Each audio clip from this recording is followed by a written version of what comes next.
Let's face it, everybody, psychedelic coaching is booming. But let's for a second talk about the risks, legal gray areas, and tricky integrations.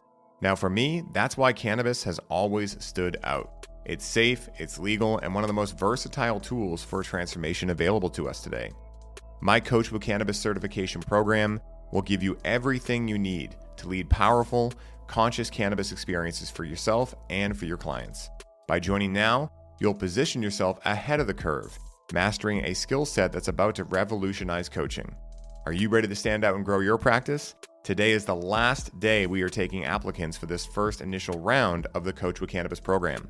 So to apply and find out if you qualify, head down to the show notes of this show, and I will see you on the inside. Now back to the show.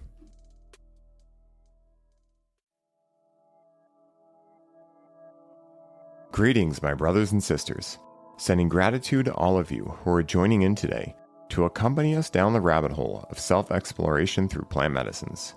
My name is Ryan Sprague, and I'm here to tell you that your frequency is now set and tuned to explore psychedelic medicines and the impact they've made among the countless psychonauts exploring the last true frontier.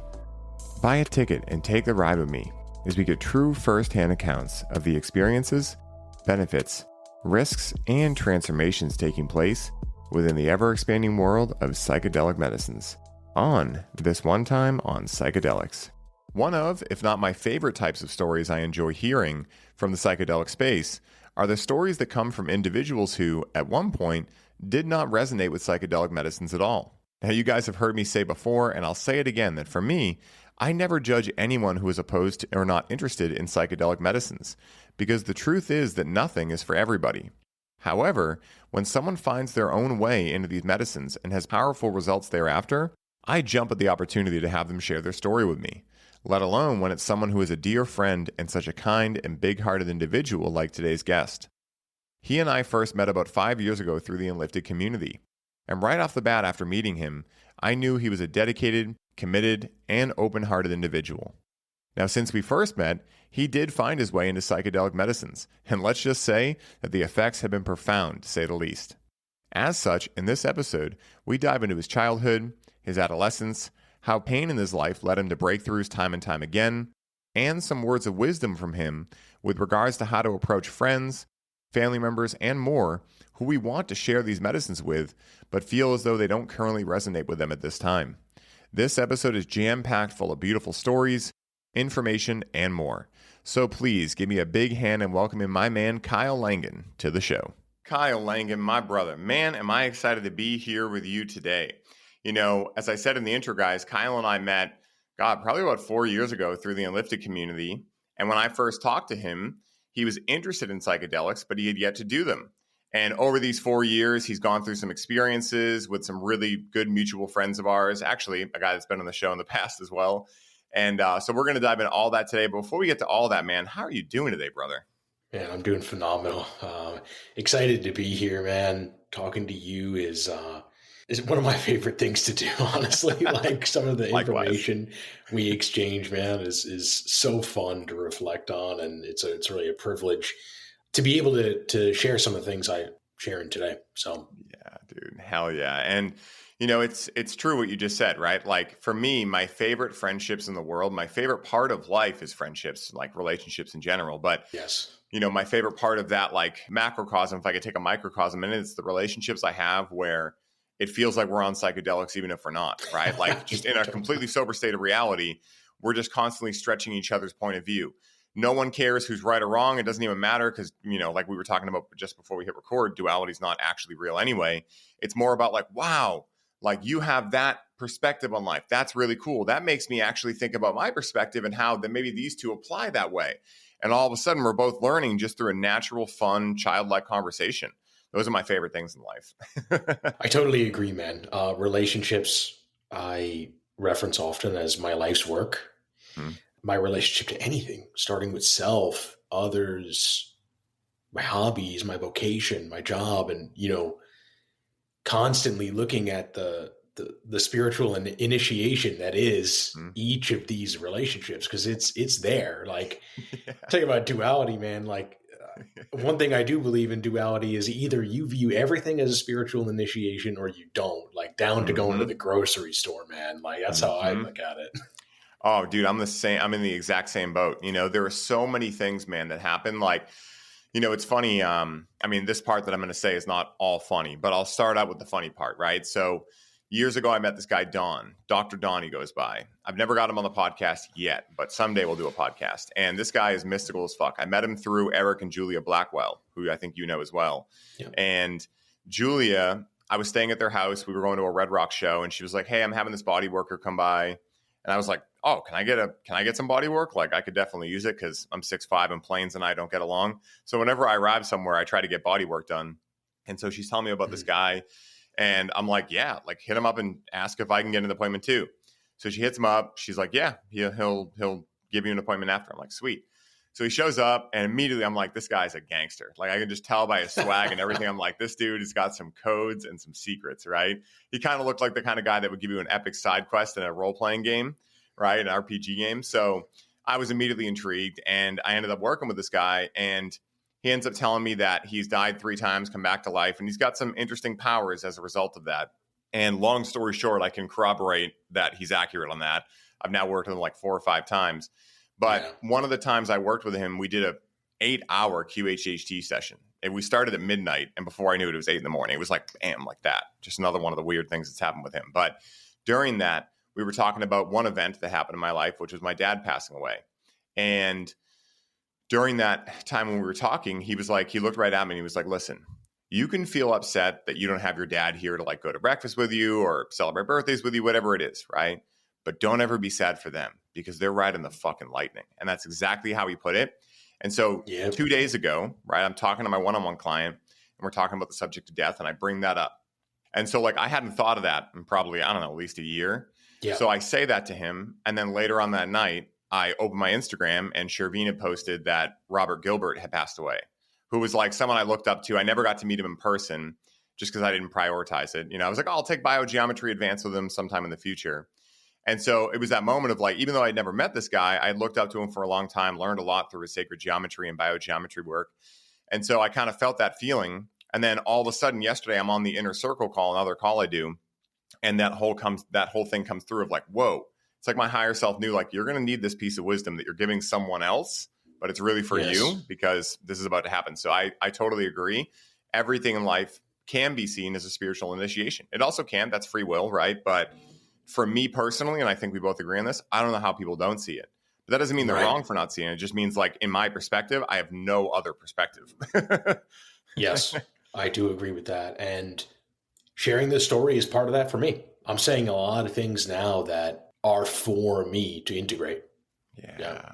Dude, 100%, man. And speaking of your story, dude, let's dive into it, man, because what I really want to showcase is the fact that you weren't someone connecting with cannabis in your teenage years. You weren't someone going to music festivals, right? Like you came into psychedelics through a totally different avenue.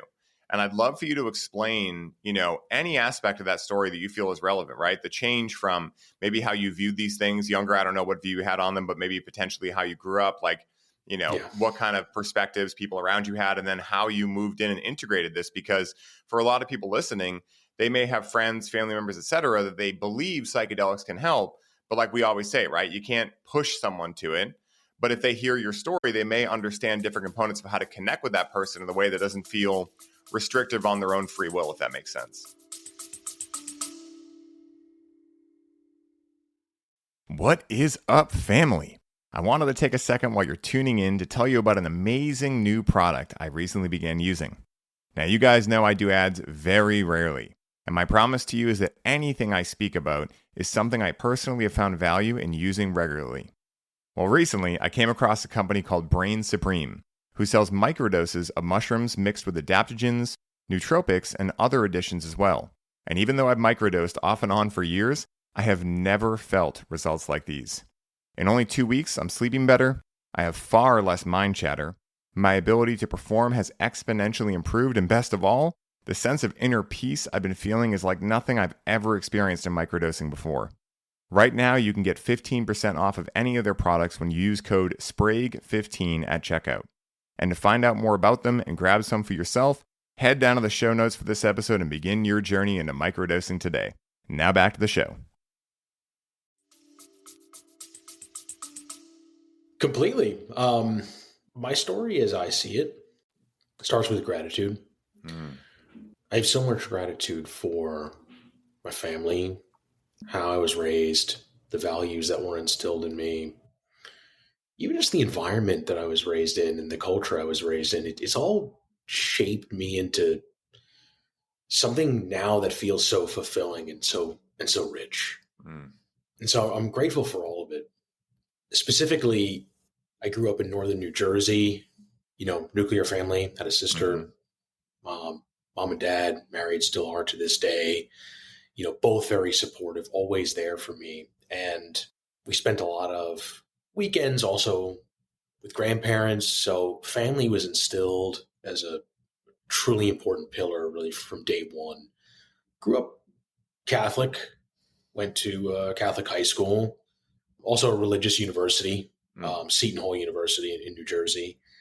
And, I saw a lot about values, Mm. trust, honor, dignity, respect, honesty, Mm. right? And I believe part of the culture, not only in the time I grew up, but also the area, was very rigid. It was a lot of black and Mm. white. We talk about duality. It was all it was all the total other end of the spectrum, right? Like, actually, I want to be careful how far down this road I go, but even Mm. growing up right across like where 9/11 happened, like there were good Mm-hmm. guys and bad guys, man. Like there were people Mm-hmm. who did this to us, Mm-hmm. as a country and as a people. And that was it. Like I was a huge sports fan. Like you root for the home team and you hate the away team, like that was just it. Um, so what I'm getting at, here is really rigidity, right? Mm. Like there's a way. Mm. There's a way to live. This is how you have to live. I watched my mom and my grandmother live out a career as nurses, and I mean, I was touched by the idea of living a life of service, and through my worldview, and again, we'll call it the environment or the culture. I conflated the sacrifice with the goodness. Mm. I remember, man, I was a kid. I used to watch a VHS that my dad had called the NFL's 100 toughest players of all time. I would watch it every week. Kid you not. And basically the point was like, the more you can take, the better. Mm-hmm. The more you can suffer, the better. And, like even the sports I participated in, like I grew up swimming, right? Like I wasn't having a good time dribbling the basketball practice with my friends. Like I was staring at a black line at the bottom of a pool, holding my breath, like going back and forth, doing the same thing. So, what this really led to was, for me, a life of attempting to self-actualize Mm. through different external means. Mm.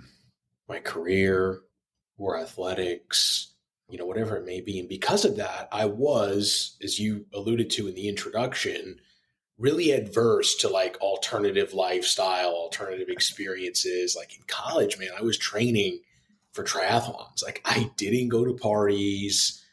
It was, even drinking was like really not for me. I'd never smoked, throughout my high school and college years.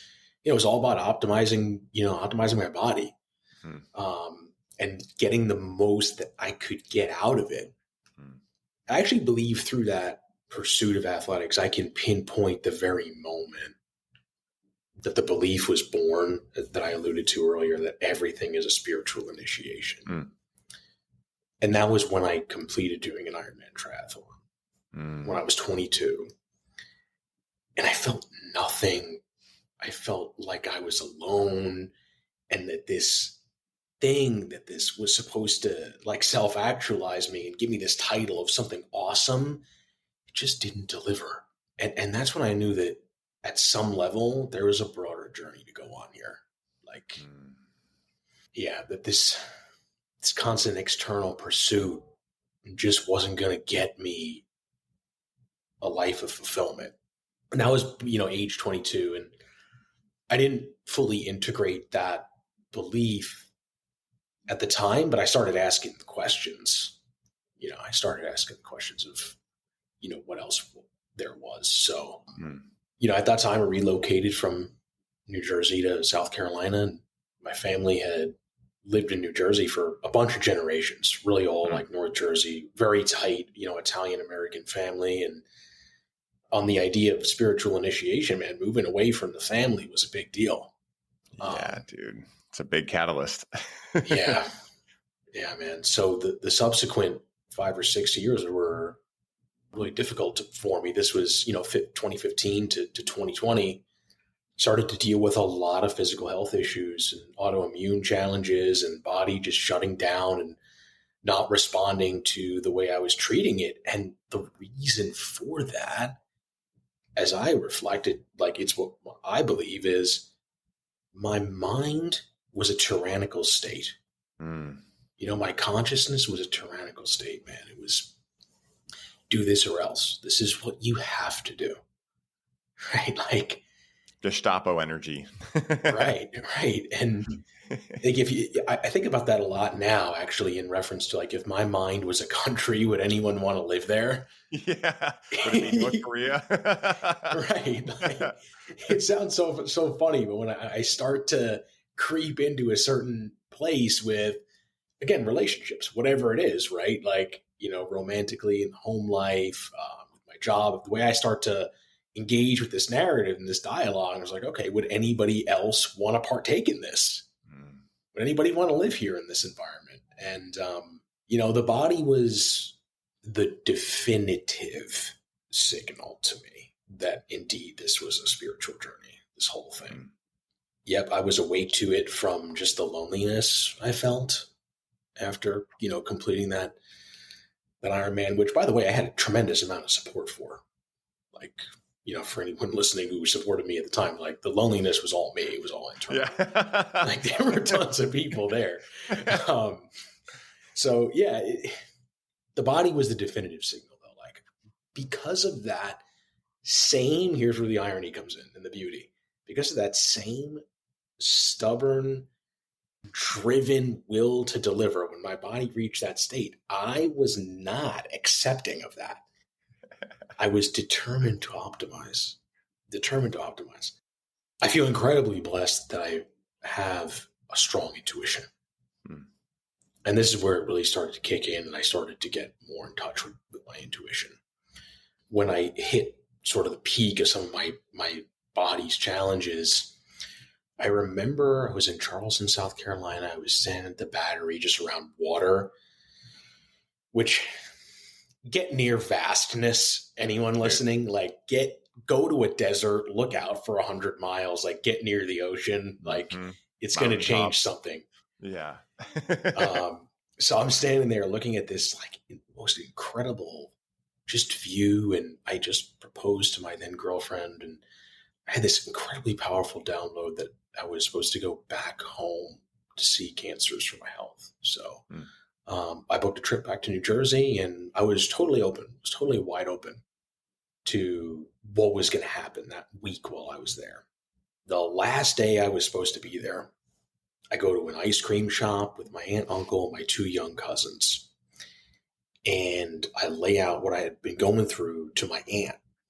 And earlier in the week, I'd gone to some Western medical, testing and got some allergy tests, discovered a couple of things that I had not discovered before. Wasn't really the cause, but good information. Yeah. And I articulated this all to my aunt, and she said, well, I know a guy who a couple of my coworkers went to see here in North Jersey, and they had a rheumatoid arthritis score of 900, and they saw him and he reduced it to 0. Like they saw this guy and rheumatoid arthritis down to 0. Wow. So I said, this is the call. This is the thing. So I call up my wife and I say, I'm staying a little longer. I got to go see this guy. So I go to him. He knows nothing about my medical history. His profession is an integrative manual therapist. And I'm like, all right, hit me with anything. Yeah, give me your best shot, dude. Anything. right? And first thing he does a little muscle testing on like my legs. One leg like collapsed really easily when he put a little bit of pressure on it. And he pinpointed something like definitive that I had only learned earlier in the week through the allergy testing. He was like, "Oh, you're allergic to peanuts." And I was like, "Dude, I only knew that 48 hours ago. Like, you're operating on no context. Like, okay, I'm in." Yeah. Like, whatever happens next, dude, you just bought yourself a lot of equity. Yeah. So he says he was able to identify then that I endured a shock event in my life and gave a specific date range, and that it was living in my spleen. The shock energy was living in my spleen in the form of disappointment. And my task to release this was to meditate on my inner child for 6 hours every age 0 to 6, 1 hour at a time for a week. And I would process this energy, holding my spleen and placing my other hand on my right eye as well as I did this meditation, and this energy, the energetic flow would open. And sure enough, that week, man, I just cried like a baby during those meditations every night. Like hard, real tears every night for a week. Just the knowledge of how starving that inner child was for some fun, some authenticity, and some love, man. You know, and the podcast can be summed up in those 3 words: fun, authenticity, and love. I mean, that's really just it. 3 great things right there. Right. And that, Ryan, was when I really knew 100% energy is a thing. It is real. And so, interestingly enough, this gentleman did add one detail to the diagnosis, I should say, which was that I was having a tremendous amount of gut issues. But he basically said that the frequency of the spleen was so off, it was messing up the gut microbiome. Like the frequency was so poor, so low, that neighboring organs were starting to behave in ways less than optimal. So, and he bought himself a little more equity by saying he reoriented my gut biome to move in a gyroscope pattern. And I was studying spiral dynamics at the time. And I'm like, wait, hold on. How do I understand this? Yeah. Like, this sounds wild, but somehow I'm like kind of into it. So yeah, man, that was 2021. And yeah, man, that's when I knew I was really doing absolutely everything I could for myself to heal and self-optimize and really go on this journey. Fast forward 2 years, I'm on vacation with my now wife in Cabo. We're having, it's our 30th birthday, beautiful experience. I'm on the beach and I'm reading this book called The Neuroaffective Relational Model, which sounds like a great book to read on the beach in Cabo, right? Like, totally. In case you can't tell, I'm like a blast to hang out with. So I'm reading this and I'm realizing that it's perfectly outlining a challenge that I'm having, which is like fully being in the moment. Like this experience, this vacation, like the career that I built to be able to like support great vacations and have all this abundance and this beautiful relationship. I'm rating the moment like a 6 out of 10, like just my experience of the moment. I knew that's what it was down to. It wasn't down to, do I have all the things that I desire? I do.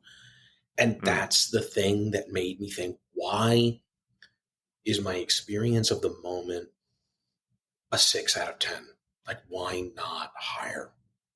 And late like that week, we went on a snorkeling excursion with her and her mom, and like I was freaking out. Like this little boat, like getting seasick, like like totally. And this is just adding, right? Like, dude, you're having a miserable time in like the most beautiful area of the country.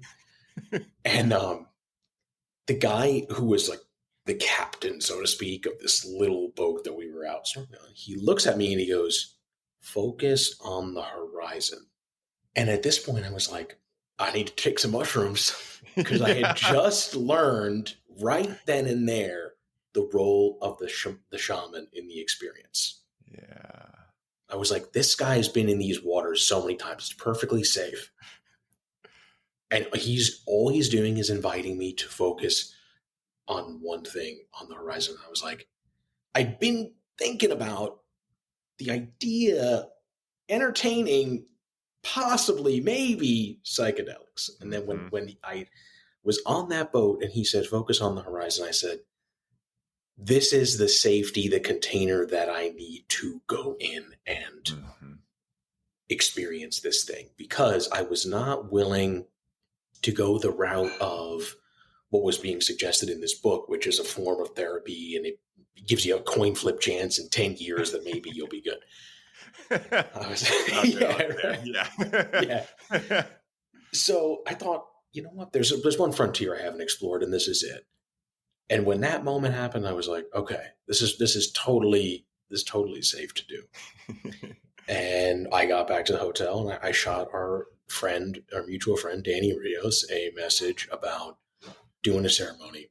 And of course he said yes, and was like ready to go within the month. Danny's such a Sendero dude. Yeah, man.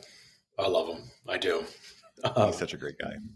So yeah, he shows up in North Carolina. A month later, there was really, really good preparatory work that went into creating a beautiful experience, mostly journaling, different exercises, all of which I'd done, through the Strong Coach and Enlifted. And, if you don't know what those things are, we can Google it and have a separate conversation, but it's a lot of self-reflection and practice with communication, self, others, all that. So my journaling, which I took a look at recently, man, it was no wonder I had a great experience, because it was all just a lot of beauty and a lot of authenticity going in, to these journal entries. And one of the things I remember writing as an intention for the ceremony was authoring my own legacy, right? Like, yes, taking all the important lessons and the beautiful things that I've been shown throughout this life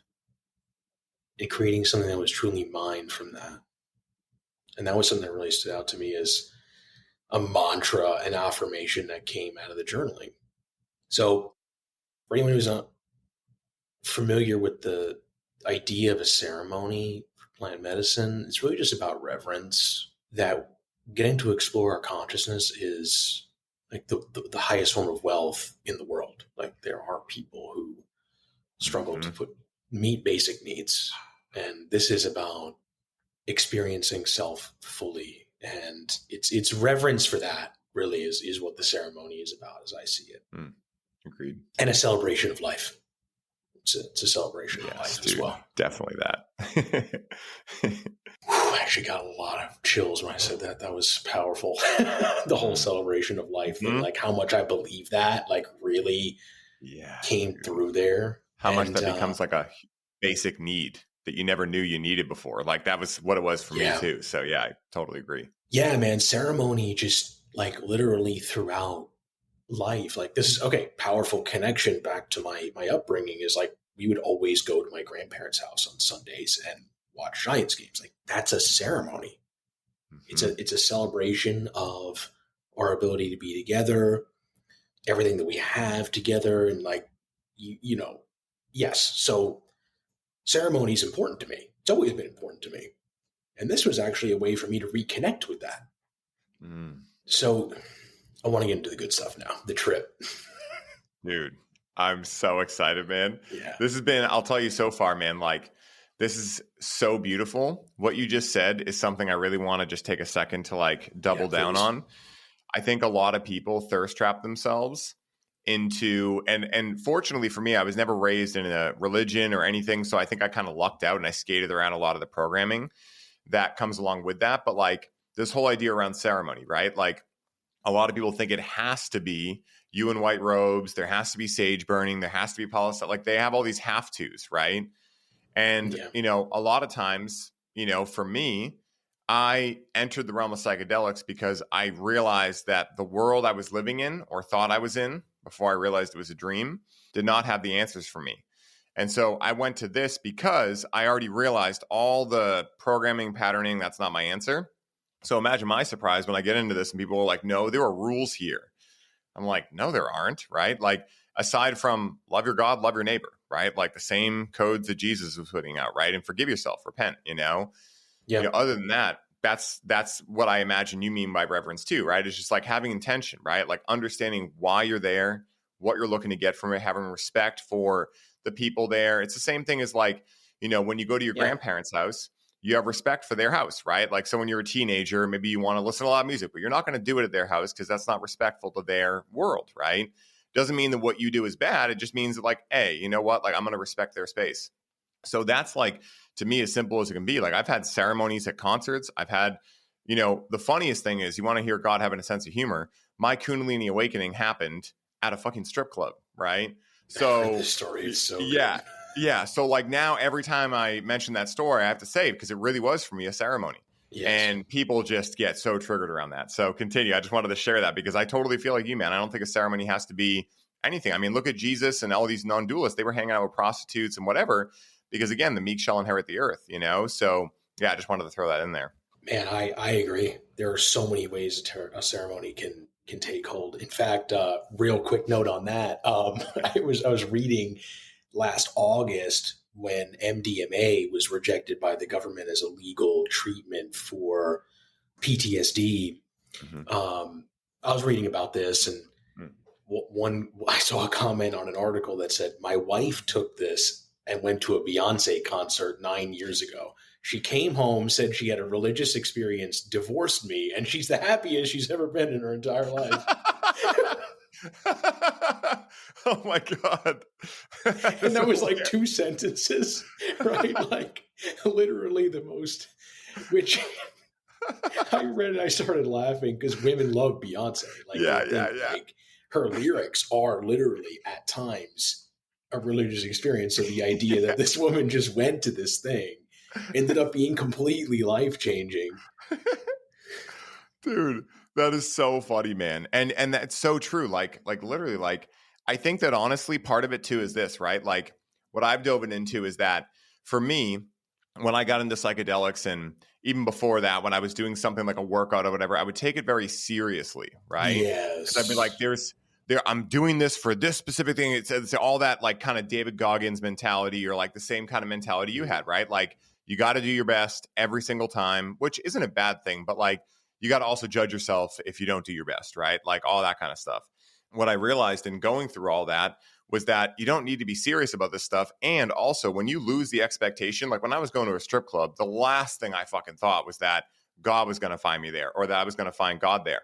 So because I had no expectation, it actually paradoxically becomes the perfect place for that kind of thing to occur because that's like the mind of a child, right? It gets surprised by everything. So I wanted to throw that in too. Yeah. So interesting. Yeah. Yeah, that really connects almost as a necessary preface for what's next because, man, when I took the medicine, it was psilocybin, drank it in the form of a tea, with honey. And when it hit, the first thing I saw as part of this trip, it was, to describe it really to anyone who's never done it, it's highly dissociative and really you're just in a dream state. And in the dream, what I saw was myself in the foreground and in the background was everything that deeply mattered to me. My wife, my dogs, my home. And I was pacing around back and forth, like in front of my computer, basically just in a state of worry, watching my life waste. Mm-hmm. I was watching myself waste my life. And when I saw that, I knew whatever this shit was working. Yeah. You're like, well, I'll take nail in the head for 500, please. Yeah, exactly. I just remember like I was like down on this bed, like I was laying down and I saw this, and then I popped up for a second to give the shaman a thumbs up because I'm like, this is totally what I needed. And we're like 3 minutes in, like three.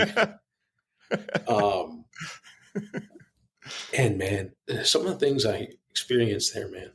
One of them was I experienced the soul of my dog, just the gratitude he had for his life. And I just experienced that gratitude through just a scene playing of him just wagging his tail when I came home. And I realized, man, it's me who is tuned out. He's tuned in. You know, when he's wagging his tail and I come home, man, he's tuned into pure gratitude. And that option exists for me too. If I could just pay attention, tune in. If I could just get out of my mind and into my heart, I could be an embodiment of that, you know. Also watched him like play and escape to this eternal field. And I knew then, like, he was old. He was old at the time, you know, and he's passed on now. And that was part of the experience of his passing for me. Just being able to witness, witness, not even the word, to experience the knowing that that realm exists, you know, that place exists where he's going to play eternally. And that was one of the like most transformative, really experiences in my life to be able to have the privilege of experiencing that. You know, there was so much other, you know, profound details in the journey, man. There was there was a song that I really connected with that was part of the playlist that was going on while I was journeying, and came on. It's Why Do We Fall by Hans Zimmer. I love Hans Zimmer, and it's from a Batman movie. Just as this song came on, like, I just remember experiencing complete allowance of myself to have joy. And I remember I popped up from this bed and I like raised a fist in the air. And I just said, this is a celebration of my life. I never was more certain that the road for me in this life was paved in gold than I was then. I became certain that all of this was for a reason, and I was trending towards something incredible in this life. Was never more sure of it than I was then. And, you know, ancestry is complicated, just bouncing around as the trip does, right? Like, this is just, if anybody who's never tried mushrooms before, this conversation is just kind of how it goes. Because, man, like, I also saw, like, people I know and love are what their journey is like, you know, some of the pain they may be experiencing. And what was profound about that was in the trip, I was behind one-way glass, like at a police station where I was only watching. And it was a reminder, man, like, you know, you can't help or love or shame them out of their journey, right? Like, this is theirs to experience. And you just get to be a witness to theirs as they do yours. And that was tremendously profound as well. Just being able to think about and reflect on that. Like, everybody's on their own path, and, you know, the respect that I gained just for other people. I thought I had respect for others, but just their whole journey and their whole experience. Like, if somebody's pissed off on the road, you know, like, people ask, like, oh, how does these medicines change your life? Every interaction with the knowledge that there's a whole nother journey going on, you know, over here for this person, it's powerful, man. It's powerful. And that it's all sacred in the eyes of the creator, right? Like, yeah. You know, Czech used to say something, he still says it quite often, that I feel is one of the best ways to say this in a funny way, which is great spirit is down for whatever. So, like, you know, in this dream that we think we live in, right, which we do in a way, but it's like our pinky nail is in this dream, right, versus our entire being is back to heaven, whatever you want to call it, right, wholeness, oneness.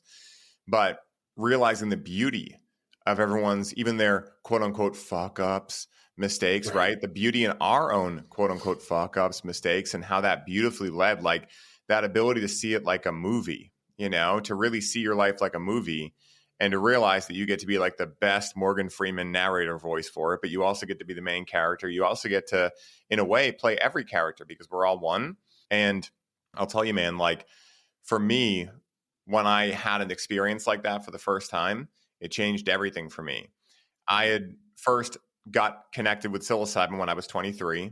And it was right when I found out my dad was going to die, like straight up. Like he told me, and like a week later, my buddy Joe was like, hey, I got some mushrooms. And I just done MDMA for the first time. So I was like, all right, let's do it. And the first night was just hilarious, giggling, giggle factory. And so after that, I just had this pull to them. And I had started doing research and they were like, well, you shouldn't do them if you don't have a good mindset and things like that. And meanwhile, I'm looking at the situation. I'm living at my parents' house. My dad's literally dying in the house that I grew up in. And I'm like, this feels right to just hit this button often. And I didn't know if that was something that it just felt intuitively right. But everything I was reading was like, don't do things like that. So I just decided to go for it. And it was interesting because my parents are amazing. They were the house that all my friends would come to. A lot of my friends grew up without the most 100%. Supportive parents. And so, my parents would just take them all in, cook them dinner, hang out. And so my house was always the hangout house. So when I was 23 and my dad got sick, I didn't have the vernacular or the way to articulate what I'm going to say now. But really what it was is a group therapy. That's really what it was. Mushrooms? And like straight up. My friends would come over. My dad's sick upstairs playing World of Warcraft or whatever when he first got diagnosed. So he was still normal for the most part. And we would just be down in the living room. We would just eat mushrooms. And we didn't know, we were just like, oh, we're having fun. But really, we were going through a collective grieving process. And there'd be nights where, again, for anyone who's done mushrooms today, there's different varieties. And, people say that, penis envy are going to be stronger and all these things. Well, 10 years ago, that didn't exist. It was like, oh, cubensis mushrooms, a cube is a cube is a cube, right? Like if you try some other varieties like, pans or different types like wood lovers mushrooms, those might be stronger in psilocybin, but cubensis, they're all the same. So we would just get mushrooms from different people. And some days it would just be like, or some weekends it would just be like, fun body high. We laugh. We would listen to this band called Spangle. And I remember one trip we were, the fucking album dude was Are You Spangled? And we were just laughing fucking hysterically the whole time. So a lot of trips were like that. Still very much there in our bodies, like able to talk, but like just goofy as hell. But I remember one, dude, we ate these mushrooms and just all of us blacked out. Like we were all sitting down, hanging out. And all of a sudden I just realized we'd all come out at the same time and we'd all kind of look at each other and then we just get sucked back in. And none of us knew what the fuck was happening. But at a certain point, we all reached this fucking golden light. We were just in, and it was like the womb. We were just perfectly like at a 0 point field in this golden light. And we were there. And while I was there, I was connecting with my grandmother, all my relatives that had passed away, all my pets that had passed away. And in that moment, like something just shifted forever in me. And I was like, oh, my dad's going to be fine. I can still go visit him whenever I want. And we all came out of that just being like, okay, like that changed us. And we had no idea how to describe it, articulate it, etc. But when you were talking about that experience with your dog and things like that, so similar, man, because I'll tell you the experiences. This happened one time on LSD as well, where Rachel and I had taken LSD together. And Rachel is such a pure being. That's what I see in her. She's so, I don't know how to describe it, but just, when you feel it, like someone who has a really good moral compass. They're really good natured, right? And so we were doing LSD, and there was a point where she got stuck in a loop for a while. It was her first time doing acid. And so she got stuck in this adorable loop. It's like a beautiful May day. We're laying out in her backyard at their parents' house, which backs up to a wildlife sanctuary. There's like beautiful lavender growing in the ground. Her dad and mom are so funny. They're hilarious. So it was like a great environment to do it in, very private. And so she got stuck in this loop of like, wait a minute, did we take acid? I'm like, yeah. She's like, oh, are we going to die? And I'm like, no, we're not going to die. And she's like, have you been out this far? And I'm like, yeah. And then she'd be like, okay. Wait, did we take acid? And it was like that for like an hour. So I was like just smitten at how adorable this fucking woman was. Just like, oh, okay. Wait, did we take acid? Like, it was just so cute. So she stands up at one point and I'm on my knees and I hug her. And I just felt this like insane amount of weight of just how amazing life is, how good God is. Like all of it hit me like a ton of bricks. And I just started crying my fucking eyes out. Had no idea why. It wasn't sad. It was like the happiest. I didn't even know that kind of happiness existed in life before that. And what I say about psychedelics a lot is when people are like, well, how do I know if I need them? I'm like, you have no idea how much you've forgotten about being a kid, about being that close to God. You have no idea because the world just does what it does. And that's not bad, right? It's part of the design, right? Like this is really one big game of hide and seek. Like you start connected with God as a child. And then you learn you have to go do all these things in the world to be successful and be happy. So you go do all that, right? It's like the prodigal son. That's exactly what it is. And then at one point you realize that what you were really looking for, you could find anywhere. You could find it in the field next to your house that you grew up in. You could find it in the person at the convenience store that gives you a smile when you leave. You could give it to someone yourself by opening the door and just giving them a smile that they forgot. Like those are the things that psychedelics reminded me of. And it sounds like you were in a very similar type of experience.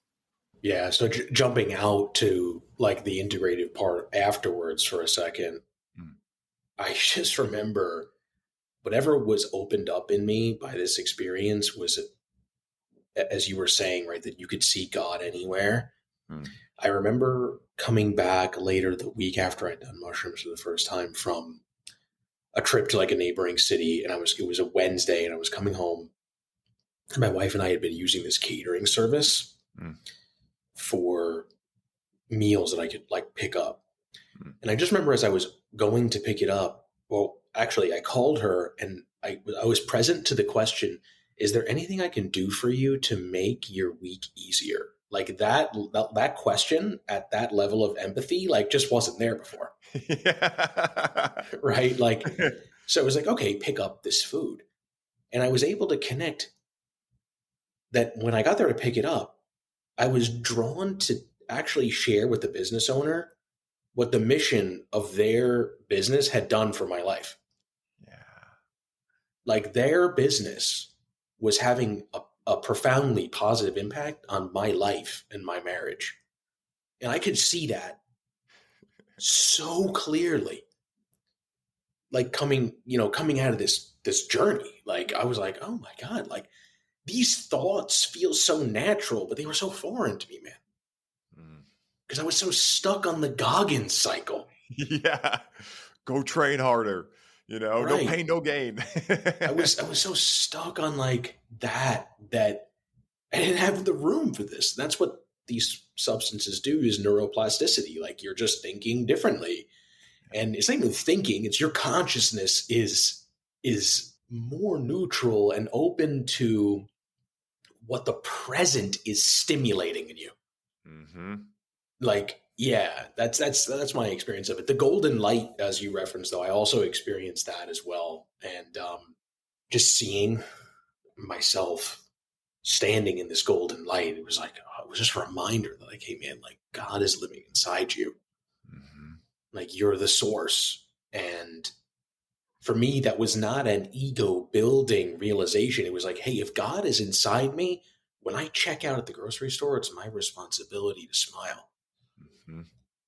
And that's what what psychedelics on mushrooms have done for me is to build in me the understanding of the balance of giving and receiving. Like when I go into the ceremony or I'm with mushrooms, I'm in a place of pure receivership.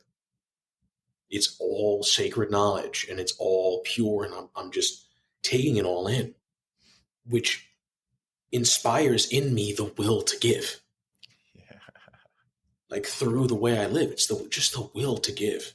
And it's just a reminder to all. And one of the things I would want anyone who's listened to this to take away is it is a reminder how important it is to get back to nature. Mm-hmm. Like this is one man's recollection and journey and story, but it's really an invitation to get back to nature. Well, because who are you, right? Right. We're all the same being. We're all God experiencing itself in infinite different probabilities, situations, etc. But ultimately, to come back to wholeness. And where do you find that? You find it anywhere, right? Like anywhere. If God is everything, then anything can be a spiritual teacher. I could take this balm right here, the CBD balm, and meditate on it and find God within it. Really, right? And I think that's why books like I told you before, and again, listeners, you're probably just laughing at me at this point, books like Disappearance of the Universe have been such a great integration tool for psychedelic experiences because they also give you kind of a framework. That's what it was for me anyway, to understand when you're forgetting again and then how to come back to remembering. Because that's really what life is, right? You forget and you remember, and you forget and you remember.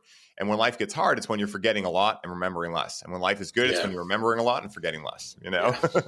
Yeah. Oh, man. That's so true.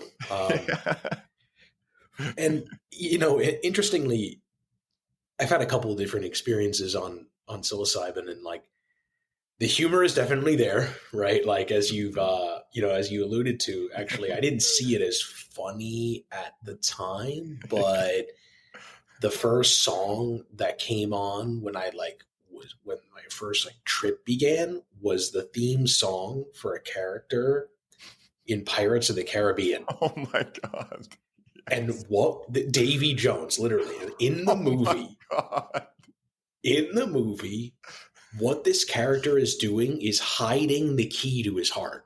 Mm-hmm. And you're telling me mushrooms aren't funny? Mm-hmm. They're funny. Dude, they're fucking hysterical, bro. And they are. And they dude, you funny. Get why, like Bible quotes, some of them, which you can tell actually came from God or Jesus, because a lot of them were just thwarted and just ego. But laughter is the best medicine. If you want to enter the kingdom of heaven, you must first enter the mind of a child. The mind of a child is not adulterated.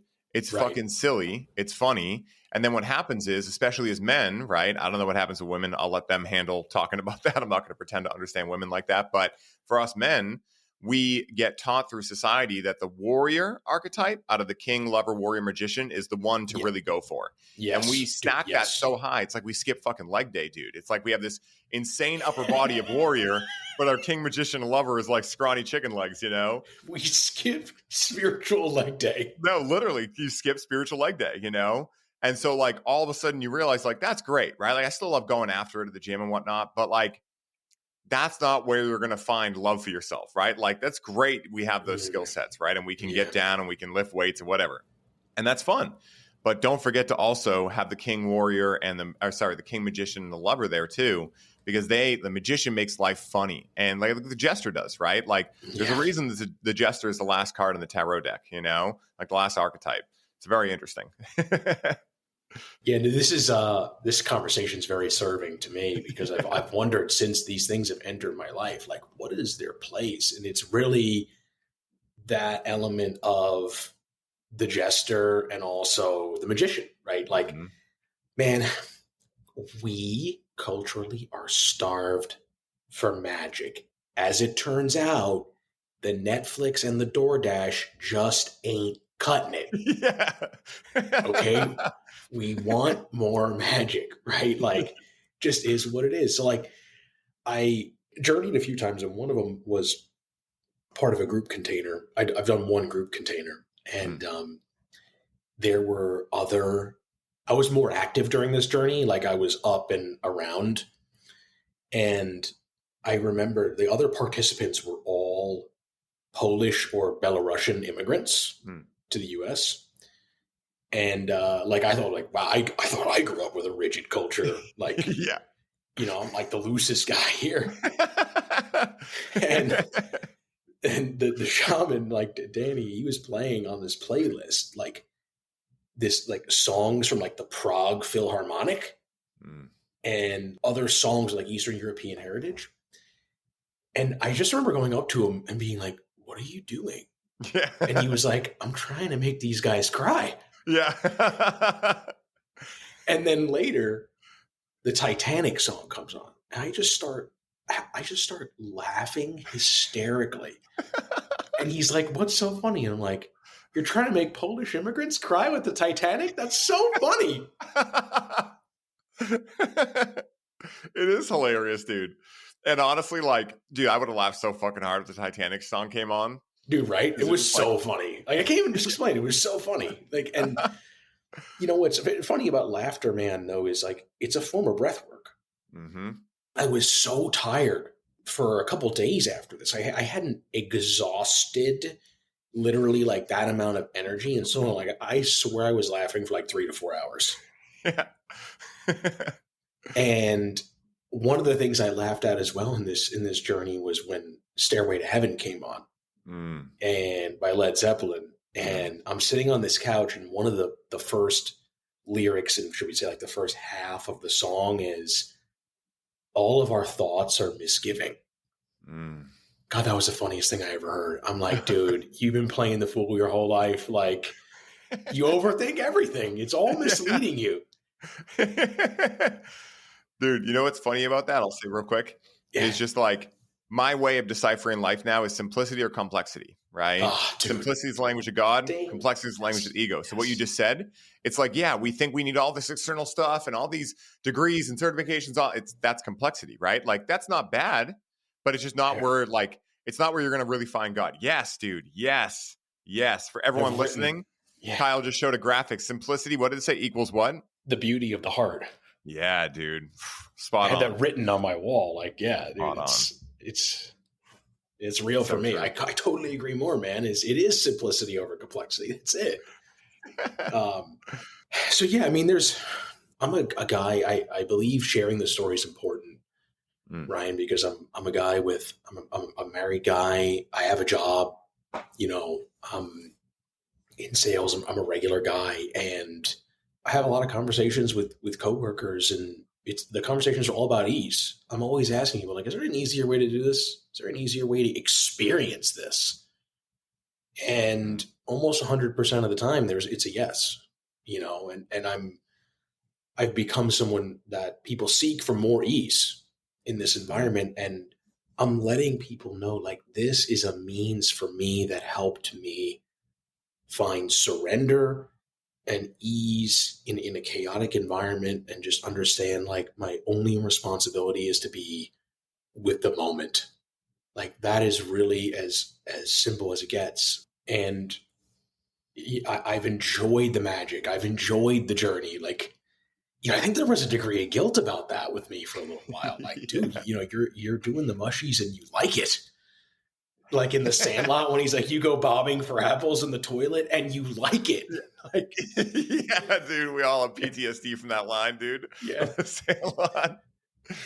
Like, swear to God, it's like, hey, dude, you're into this, you do mushrooms, and it's awesome. Yeah. And like, it's really helped your life. Yeah. I mean, one of my guilty pleasures, man, was like, yeah, just literally listening to Stairway to Heaven on psychedelics, man, is like, I'm like, okay, I've lived. Thank you. Mm-hmm. Yeah. I get what they were all talking about now in the 60s and 70s. This shit does bang. Yes. And that's what, to talk about the mechanics of psychedelics for a second, you're more well-versed than me, but they work with your default mode network, and they bond to your serotonin receptors. So a lot of people will try to ask me, or like try to project what their experience will be like. It's like, well, your default mode is off. So how you normally think it might be, it won't be. Yeah. And like, I've seen a number of like type A, relatively intense people literally just laugh the whole time, because that's the experience they need, is like that total release. Yeah, just being a goofball. And just have this laughter. And for me, man, people as well being mirrors for one another in the experience. Like, people who I've been around that started laughing made me laugh. Like, there's nothing more childish than that. Like, I'll just start laughing when they laugh. Dude, I'm the same way, man. Like, that's what is so fun to me about LSD specifically.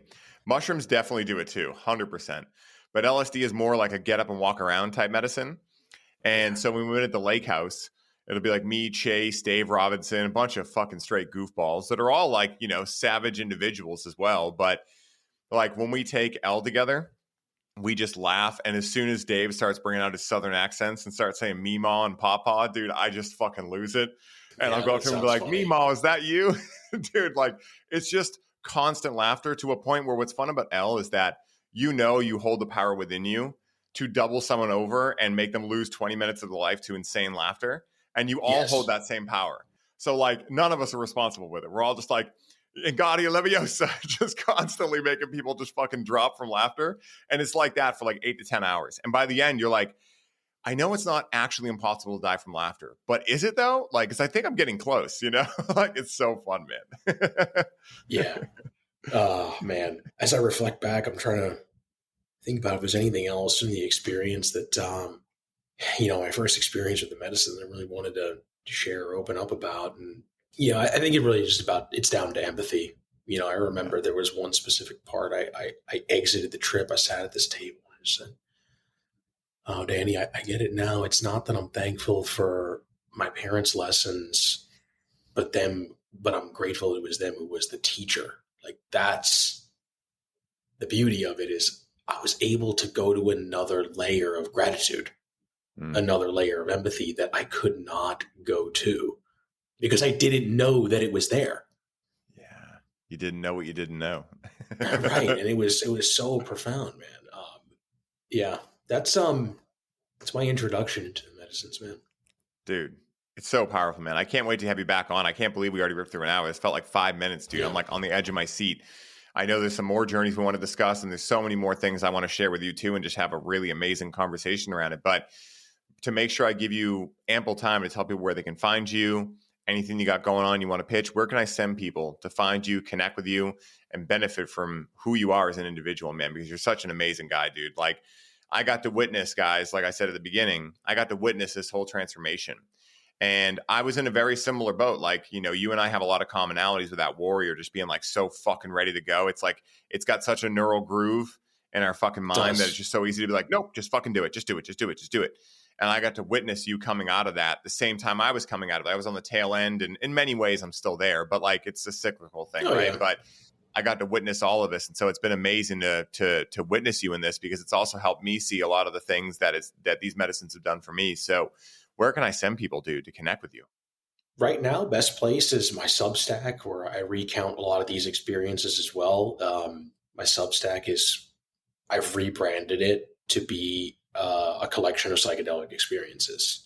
I'm really inspired by the works of like the Alan Watts and the Aldous Huxleys, like to make meaning out of these things and for the broader population. And that's what the Substack's really designed to do is share these stories, more about who I am and relationships. So that's the best place. I'll supply some additional information shortly. I'm working on a significant project in the wellness space with some really powerful people that I think is going to take out the think. I'm certain that what is being worked on here is going to help assist people in the understanding of the spiritual initiation piece of life. Like, there's no future state to chase. There's no linear progressional, do this for 90 days. There is a nonlinear there's always quantum leaps available if you understand how to engage with your reality. And what's being worked on here is a way to communicate that and guide others in that experience. Yeah, dude, so fucking epic, man. I'm excited to hear more about that too. And I have one last question that I like to ask everyone that comes in the show. And that question is this. Let's say someone listens to this episode and they're really excited to check out psychedelic medicines and see how they could apply to their own life. Yeah. What is the one piece of advice you could suggest to them to allow them to use the proper discernment in understanding whether or not these medicines are right for them right now in their life? For me, it's about intuition. I underthought it and felt into it, right? Like, there isn't a way to create a calculus in a lot of ways post experiences, right? Like looking at legality or studies done by Johns Hopkins or all this, like it's humorous, right? Because you're like, okay, you can't sit in a white room and take this amount and like go through this transformation. It just doesn't work like that. Like MDMA, they were like, well, it doesn't meet the double blind study criteria. I'm like, wow, you mean you can't tell if you're on an empathic hallucinogen versus vitamin A? Like, you're right. That doesn't work. So it's a feeling of getting out of the head into the heart. For me, what helped me do that is be near nature, be with vastness. And if there's trepidation, if there's fear, like start low, go slow. Like something we didn't talk about today was ketamine, and that's something I've interacted with. And there's ketamine clinics all over the country, and I've had some beautiful experiences, utilizing ketamine as well. I think it's becoming, more accepted there. There's a stigma with everything, but it's super easy to integrate with. Like it's it's a very easy journey, but it will alter your consciousness in a way that will, I view all these experiences as like your consciousness is like a lake and you're dropping a rock into it and you're going to be stirring things up in this ecosystem. And one of the ways, and ketamine is an easy, if that's the right word, way to do that, I think. Yeah, no, I really appreciate that, because I think ketamine can be a bridge for a lot of people, because it does still operate in kind of a clinical setting. And most people that are going to do mushrooms are not going to find like a clinical setting to do it right now anyway. Same with MDMA. But ketamine can be a way that, like, our parents, for instance, right? They're not going to go to a Maloka in the middle of a jungle, right? Like, we gotta help them bridge the gap and not make the gap like gigantic. We got to make it a small gap. So it's like, all right, what if you go to the same doctor you've been going to? What if your treatments are done in the same kind of setting? It's all you've been done in, but it's just something different. Also, that a Western med doctor has prescribed to you, yada, yada. So it's a small gap to bridge, So I really appreciate that, and bring the magic to it, do the journaling beforehand. Ask if you can play music that you like you can bring the magic into that setting too, if that's, a route that you choose to go. I recommend it, even experiencing it. Perhaps if you do want to, utilize psychedelics and, do mushrooms, perhaps do ketamine as part of that experience as well. Like the night before, to practice, like, okay, this is what it's like to be in an altered state. It's actually okay. Like I'll come back. So that would be my advice. Yeah. 100%. Dude, totally agreed, man. Dude, this has been amazing, bro. Guys, I know you loved this episode. Kyle is such a wholesome, amazing individual in my life, and I am so grateful that God put our paths in this lifetime together, because I've learned so much through him. And, he's such a great storyteller, and I'm definitely going to have him back on to talk about some of these other experiences, because, this may be the episode, guys. If you have a relative or someone that's been turned off to these medicines, maybe they're just completely, not open to them right now, but maybe they're curious about learning more, seeing what the kind of grounds are with regards to psychedelic medicines, share this podcast episode with them. Share it with someone that, you feel maybe is like Kyle a couple of years back, right? Really into the warrior, maybe going through some challenges, but not aware. Maybe they've tried like the Western med, but they haven't been aware of psychedelics, and they come into this awareness and they hear about it, but they're kind of nervous because there are a lot of weird things that can happen out in that realm. Share this episode with them, because Kyle is someone who took this very intentionally, has, knew what he was getting into, knew why he wanted to get into it. And even with that being said, like he shared, the experience was so much more beautiful than he could ever imagine. But the reason that happened was because he took his time. He was intentional. He didn't just go to any back alleyway and be like, give me some mushrooms. I'm going to eat a handful of them and see what happens, right? So make sure you share this episode with someone who could really resonate with it and use it. And as always, guys, may the source be with you to infinity and beyond. Peace.